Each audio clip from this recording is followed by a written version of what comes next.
한 절씩 교독을 읽겠습니다. 그때 분봉왕 헤롯이 예수의 소문을 듣고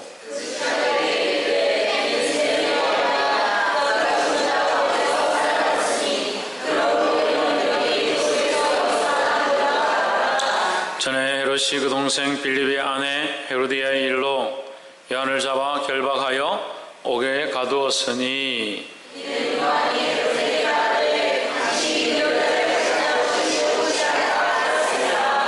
헤롯이 요한을 죽이려 하되 민중이 저를 선지자로 여김으로 민중을 두려워하더니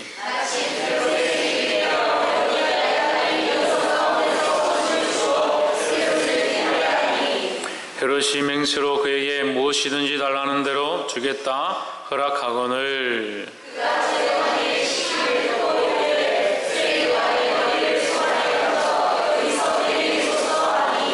왕이 근심하나 자기 맹세한 것과 그 함께 앉은 사람들을 인하여 주라 명하고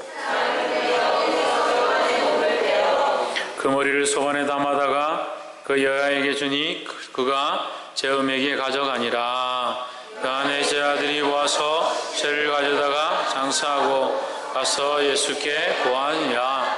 아멘. 기도하겠습니다. 영광의 하나님, 주의 이름을 찬양합니다. 주여, 이 예배를 통하여 영광을 받아 주시옵소서. 연약한 우리 인생을 통하여 영광을 받아 주시옵소서. 우리의 삶의 걸음들이 흔들리며 좌우로 뛰놀지라도 주의 은혜 안에 있게 하시고 주님 원하신 길을 걸어갈 수 있도록 도와주시옵소서. 이 걸어간 말씀을 통하여 아버지의 마음을 깨닫기를 소망하오니 주께서 간섭하여 주시옵소서. 감사하며 예수 그리스도 이름으로 기도하옵나이다. 아멘. 할렐루야. 옆에 사람과 인사합시다. 사랑합니다. 주님만 바라봅시다. 할렐루야. 우리 말씀의 제목을 한번 읽읍시다. 시작. 누구를 대적하는가? 누구를 대적하는가? 이 말씀이 오늘 저와 여러분에게 큰 도전들이 되기를 주의 이름으로 축복합니다. 우리가 이제 마태복음 14장을 하게 됐습니다. 마태복음 14장. 그때의 분봉왕 헤롯이 예수의 소문을 듣고 있습니다. 1절 말씀. 분봉왕 헤롯이 나옵니다. 우리가 헤롯에 대해서 좀 알아야 될 것 같아서 얘기를 하자면 분봉왕 헤롯은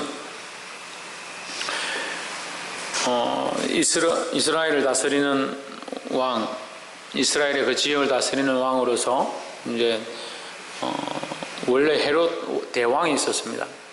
헤롯 대왕이 있고 헤롯 대왕의 아들들의 이름이 헤롯을 다 따죠. 그 헤롯을 따서 헤롯 1세, 헤롯 2세 이렇게 가는데 이 헤롯은 빌립이라는 헤롯입니다. 이 지금 여기 나와 있는 분봉왕 헤롯이라는, 이 분봉왕은 왜 붙었냐? 갈릴리 마을을 받아서 분양받아서, 우리로 말하면 분양이죠. 이게 분배를 받아서 거기를 다스린다. 봉건왕처럼 그것을 분양받아서 다스린다 해서 분봉왕인 겁니다. 거기 헤롯이 그 갈릴리 지역을 다스리는 왕으로 보냄을 받았다. 문제는 2절에 보면 그 신하들에게 이르되 이는 세례 요한이라 저가 죽은 자 가운데서 살아났으니 그러므로 이런 걷는 거석에서 운동하는도다 하더라 했습니다. 무슨 일이 있었죠? 무슨 일이 있었냐면 3절에 전에 헤롯이 그 동생 빌립의 아내 헤로디아의 일로 요한을 잡아 결박하여 옥에 가두었으니 했습니다. 여기 이제 헤롯이 그 동생 빌립의 아내 이렇게 얘기를 하는데 동생의 아내니까 근친이죠. 동생의 아내, 이제 처제죠, 처제. 근데 이게 조금 우리가 상식적으로 얘기하는 처제와의 결혼은 잘못된 것이지만 더 문제는 이 앞에 헤롯 대왕, 그의 이제 부모죠. 그의 아버지가 아내가 10명 있었습니다. 그 왕이 아내가 10이다 보니까 그 자식들이 많죠. 그리고 그 자식들을 낳아서 자식들이 나올 때마다 지역을 왕으로 떼어준 겁니다. 그 왕으로 떼어주다 보니까 그 왕들도 또한 아내를 취하죠. 이 헤로디아는 또 별개의 여자가 아니고 거기서 태어난 조카다라는 거죠. 그 조카를 다른 동생이 취하였다. 그러니까 어떻게 됩니까? 아버지에게서 태어난 아들들의 난 딸, 자기는 그의 아들이고, 그건 뭡니까? 이건 조카죠. 이복이지만 어쨌든 조카죠. 조카고, 이 조카를 그 형제 중에 한 명이 취해서 자기 아내를 삼았다. 죄송합니다. 개판이죠. 그리고 아내를 삼았는데 그거를 또 빼앗아 가지고 쫓아내고 그 여자를 데려와서 자기 동생의 아내를 자기가 취했다. 그래서 딸을 낳았습니다. 그 딸이 오늘 춤을 추는데 그 딸은 그 헤롯이 뭡니까?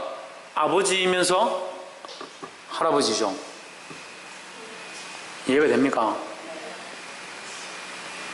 그 웃지 못할 그런, 어떻게 보면 작은 할아버지라 부를 수 있는 그 아버지가 그런 존재였다. 그러니까 이 모습을 보고 세례요한이 이것을 말하지 않을 수 있느냐 하는 거죠. 그 세례요한이 이것을 바른 말을 한 거죠. 3절에 전에 헤롯이 그 동생 빌립의 아내 헤로디아의 일로 요한을 잡아 결박하여 옥에 가두었으니 하고 있습니다. 이것은 이제 그 역사의 사실과 조금 틀리다라고 합니다. 근데 마태, 마가, 누가, 요한이 내용이 조금씩 다르고, 헤롯이 그 동생 빌립의 아내 이렇게 했는데, 이게 역사적인 사실과 연결을 하면 이게 동생과 빌립이 순서가 바뀌었어요. 그러니까 헤롯이 빌립이 될 가능성이 높습니다. 그러면 빌립의 동생, 그의 아내, 빌립 동생의 아내 이렇게 기록하는 게 맞죠. 역사적인 사실과 이렇게 견주었을 때 이게 번역상에 오류가 됐는지 동생 빌립의 아내가 아니라 빌립 동생의 아내, 그러니까 이 헤롯의 이름이 빌립일 가능성이 높다. 역사적으로 볼 때는 이 분봉왕 헤롯은 빌립일 것이고 그의 동생 중에 아그리빠인지 누군지 모르겠지만 그 왕의 아내를 취하여 헤로디아를 취했는데 그 헤로디아는 결국 누구냐? 조카다는 거죠. 이 엉망진창이 됐다. 그러니까 세례요한이 이것을 말하지 않을 수 없다는 거죠. 우리는 믿음으로 바르지 않은 것들을 말할 수 있어야 된다라는 거죠. 이 사회가 다 인정하고 세상이 다 그것이 옳다라고 말하더라도 우리가 믿음으로 그것이 아니면 아니라고 말할 수 있는 자들이 되어야 된다는 겁니다. 뭘 하라고요? 믿음으로 아닌 것을 아니다라고 말할 수 있어야 됩니다. 세상이 동성애를 인정하자, 소수의 성애를 인정하자, 성적 자기 결정권을 인정하자, 그래서 남자가 남자하고 결혼하든 동물과 결혼하든 근친하고 결혼하든 어린아이하고 결혼하든 뭐 마음대로 내버려 두자. 자기 성적인 결정권이 아니냐. 웃기는 소리네. 하나님께서 그렇게 허락지 않는다는 거예요. 하나님 허락하지 않는데 우리가 인정하면 되느냐? 안 되죠. 그럼 우리는 하나님을 믿기 때문에 하나님 인정하지 않으시니까 우리의 믿음도 인정할 수 없다라는 거죠. 세상이 다 옳다 하더라도 우리가 믿음으로 아닌 것은 아니다라고 말할 수 있어야 되는 거예요. 그래서 전에도 말씀드렸지만 그러면 동성애자들 다 잡아 죽이고 조금 정신적으로 문제가 있는 사람들은 다 죽여야 된다. 천만의 말씀. 그 사람들의 그런 상황과 정신적으로 문제가 있는 것들과 내 어떤 염색체의 문제들은 우리가 불쌍히 여기고 그들을 치료하든지 상담을 하든지 무슨 방법들을 동원하고 기도를 하고 이렇게 해야 되지만 그것 자체를 옳다라고 인정하는 것은 아니다라는 거죠. 나라 자체가 그렇게 흘러갑니다. 그걸 인정하고 그 사람들도 나름대로 인격이고 그래 인격이죠.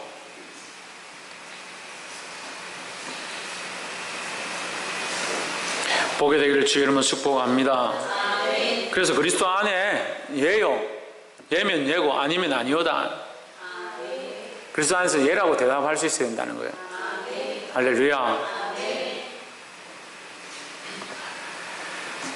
그래 이 예수님의 소문이 막 들리니까 이 빌립 헤롯 왕이 그때 세례요한을 목을 쳐서 죽인 사건이 기억나는 거예요. 두려운 거예요. 이게 혹시 그 세례요한이 기적을 일으키고 귀신을 쫓아내고 병자를 고쳤었는데 이 예수도 그런 일들을 하니까 혹시 이 세례요한의 그 영이 그 안에 들어있어서 그가 일을 하는 것이 아니냐 두려워했다는 거죠. 두려워할 짓을 왜 했습니까? 옆에 사람 보십시오. 두려워할 일을 행하지 맙시다. 믿음으로 행하면 우리가 하나님 앞에서 담대함을 얻지요. 내가 믿음으로 행하지 않았기 때문에 하나님 앞에 두려워할 수 있다는 거예요. 믿음으로 사시기를 주의 이름으로 축복합니다. 7장 4절에 이는 요한이 헤롯에게 말하되 당신이 그 여자를 취한 것이 옳지 않다 하였습니다. 이 말을 했기 때문에 요한을 죽였다는 거죠. 5절에 헤롯이 요한을 죽이려 하되 민중이 저를 선지자로 여김으로 민중을 두려워하였다. 백성들이 두려워하니까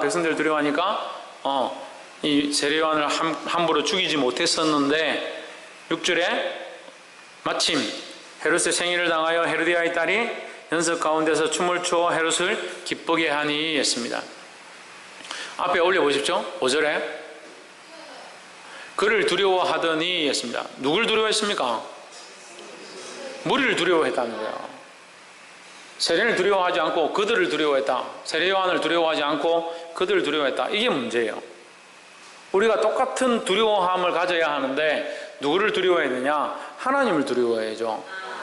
똑같이 두려워하는데 오히려 세례 요한을 두려워했다면 그가 정직한 바른 길로 나왔을 거예요. 근데 그가 누구를 두려워했냐? 두려워하긴 두려워해서 세례 요한을 죽이지 못했지만 세례 요한이 두렵고 그의 말이 두렵고 그의 말씀이 두렵고 하나님 두려운 것이 아니라 뭐가 두려웠느냐? 무리들의 눈이 두려웠다는 거죠. 그러니까 두려워하는데 잘못된 두려움을 가지고 있었다는 겁니다. 우리가 두려워해야 될 대상은 사람이 아니다 하는 거예요. 우리가 두려워해야 될 것은 하나님이라는 겁니다. 그러니까 헤롯이 왜 잘못 판단했느냐? 사람들을 두려워하고 사람들을 걱정하니까 잘못 판단한 거죠. 6절에 마침 헤롯의 생일을 당하여 그의 딸이 연석 가운데 춤을 추어 헤롯을 기쁘게 하니 했습니다. 그러니까 이 헤롯은 철저하게 사람을 두려워하고 사람들이 하는 것을 기뻐하고 그런 데 지금 집중하고 있는 거예요. 시대가 점점 편해질수록 그렇게 돼가는 것 같아요. 좋아하는 거, 기뻐하는 거 그런 쪽으로 쫓아가는 거예요. 그래서 육신을 기쁘게 하기 위해서 무엇을 할까? 무엇을 먹을까? 무엇을 입을까? 무엇을 마실까? 그렇게 달려가게 되어 있다는 거예요. 근데 우리는 누굴 두려워해야 된다? 하나님을 두려워해야 된다. 7절에 헤롯이 맹세로 그에게 무엇이든지 달라는 대로 주겠다. 다른 성경에 보면 나라의 절반이라도 주겠다 이렇게 했습니다. 그에게 무엇이든지 주겠다. 자기가 보기에 이쁘니까 무엇이든지 주겠다는 거예요. 우리가 하나님 두려워하면 어떻게 하겠습니까? 이 나라는 하나님 것이다. 내가 어찌 감히 너에게 주겠느냐 이렇게 돼야 되는데 하나님 두려워하지 않으니까 자기 마음대로 하는 거예요. 옆에서 한번 보시죠. 하나님을 두려워합시다. 그래서 내게 있는 것이 내 것이 아니라 하나님의 것임을 인정할 수 있어야 된다. 자라가기를 소망합니다. 더욱더 자라면 나의 감정과 내 기분 또한 하나님의 것이다. 그래서 내 마음대로 내 감정을 부리고 내 성질을 부리고 내가 하고 싶은 대로 말하지 않는다는 거예요. 그게 하나님께 사로잡힌 자, 하나님 뜻을 쫓아가는 자, 하나님을 두려워하는 자의 삶을 살아야 된다는 거예요. 8절 그가 제 어미의 시킴을 듣고 가로되 그러니까 여기 보면 헤로디아도 그 나물의 그 밥이에요. 그러니까 그 딸도 그 나물의 그 밥이고 그 엄마도 그 나물의 그 밥이고 그 아버지도 그 나물의 그 밥이고 그러니까 엉망진창이죠.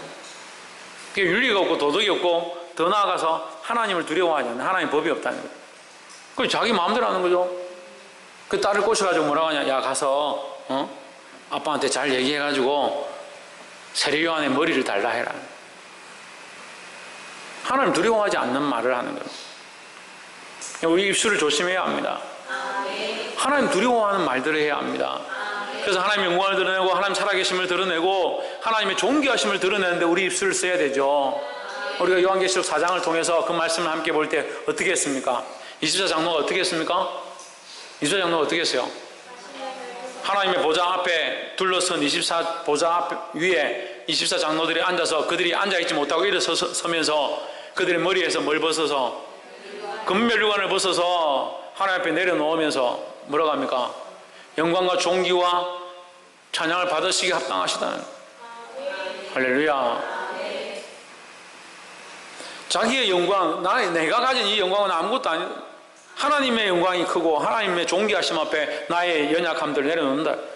할렐루야. 우리 어떻게 생각합니까? 이게 이 영광이 다다.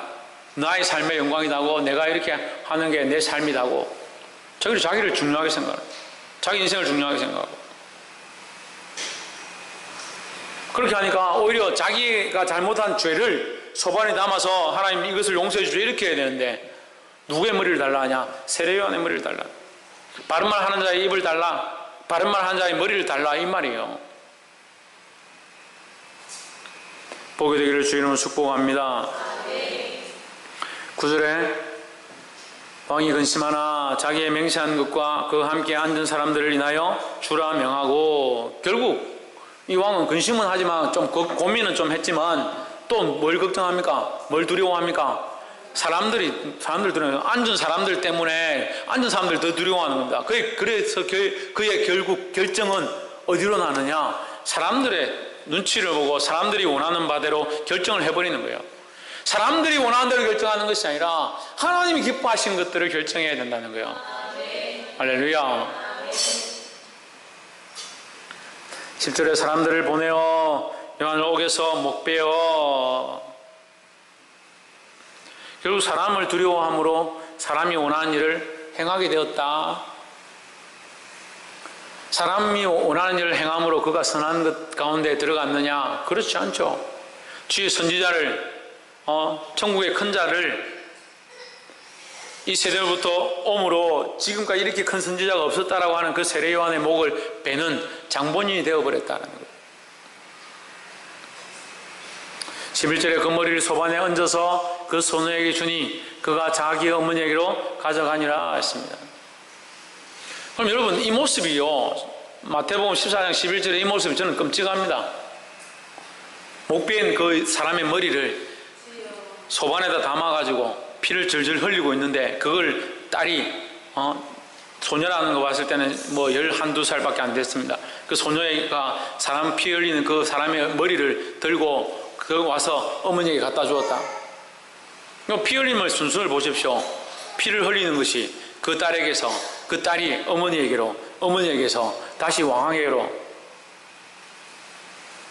내가 하나님을 두려워하고 하나님의 길을 가면 하나님의 영광을 볼 것인데, 사람들을 두려워하고 사람이 원하는 대로 행하면 결국 망하는 일들을 보게 된다는 거예요. 여러분, 믿음으로 똑바로 가르치십시오. 자녀를 믿음으로 똑바로 가르치고 하나님의 말씀으로 똑바로 가르치십시오. 인간적인 것들로 가르치면 결국 인간적인 열매를 얻게 된다는 거예요.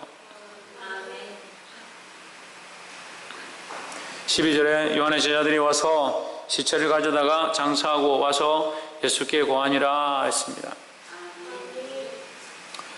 요한의 제자들은 결국 누구에게 왔습니까? 예수님께 왔습니다. 우리는 결국 어디에 가야 되냐? 예수님께 가야 됩니다. 우리가 속상하고 답답하고 힘든 일이 있을 때 예수님 앞에 와야죠. 왜 사람들을 찾습니까? 왜 사람들을 두려워합니까? 왜 사람들에게서 해결책을 찾으려고 합니까? 예수님께 와서 엎드리며 주님이 원하시는 해결책을 찾기를 주의 이름으로 축복합니다. 이것이 우리가 믿음 있는 자의 모습이다라는 거예요.